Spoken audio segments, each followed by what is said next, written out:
One election will not fix everything that needs to be fixed, but it will be a start. And you have to start it. What's going to fix our democracy is you.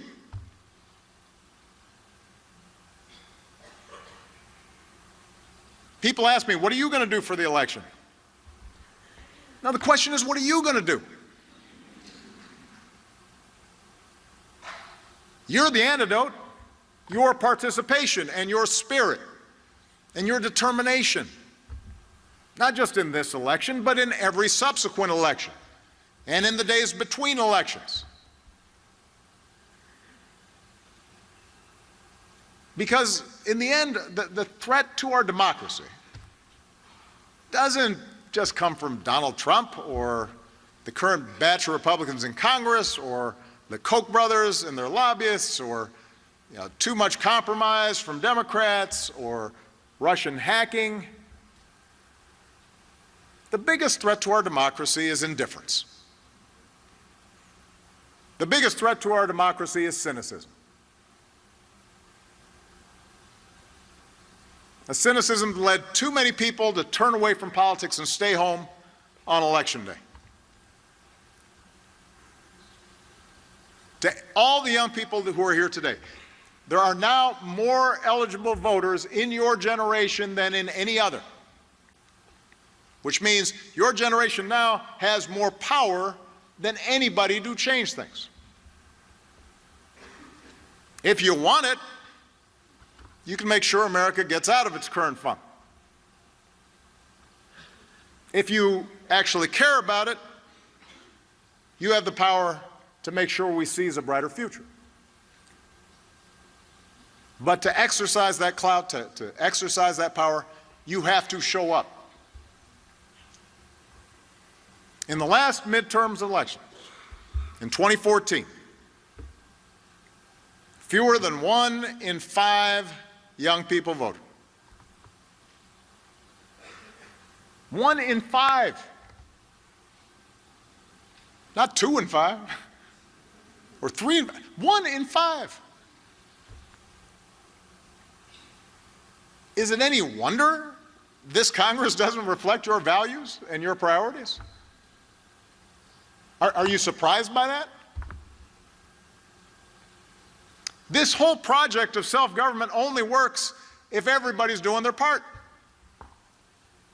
Don't tell me your vote doesn't matter. I've won states in the presidential election because of 5, 10, 20 votes per precinct. And if you thought elections don't matter, I hope these last 2 years have corrected that impression.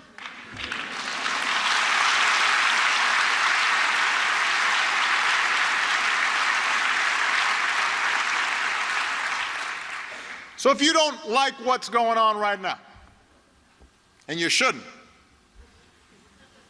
do not complain. Don't hashtag. Don't get anxious. Don't retreat. Don't binge on whatever it is you're binging on. Don't lose yourself in ironic detachment. Don't put your head in the sand. Don't boo. Vote. Vote.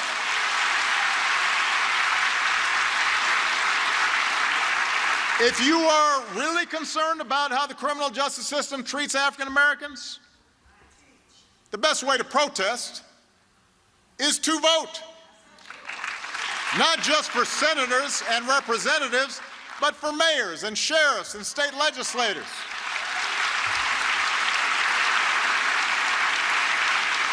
Do what they just did in Philadelphia and Boston, and elect state's attorneys and district attorneys who are looking at issues in a new light, who realize that the vast majority of law enforcement do the right thing in a really hard job. And we just need to make sure all of them do. If you're tired of politicians who offer nothing but thoughts and prayers after a mass shooting, you've got to do what the Parkland kids are doing. Some of them aren't even eligible to vote yet. They're out there working to change minds and registering people. And they're not giving up until we have a Congress that sees your lives as more important than a campaign check from the NRA. You've got to vote.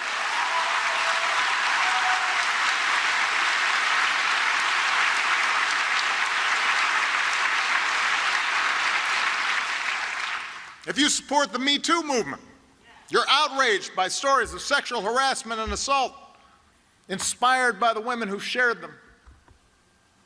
You've got to do more than retweet a hashtag. You've got to vote.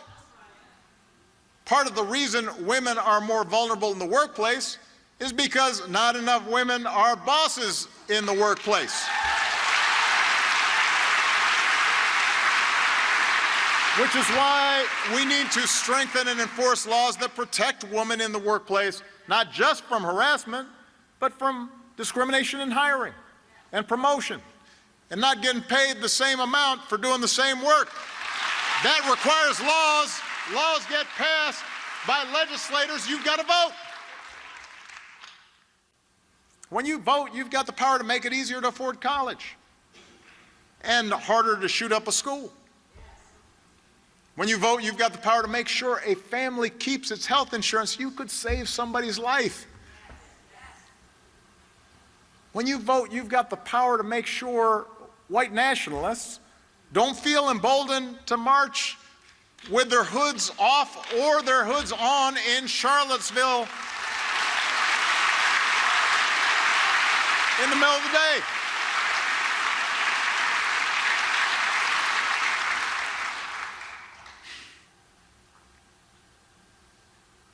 Minutes. 30 minutes of your time. Is democracy worth that?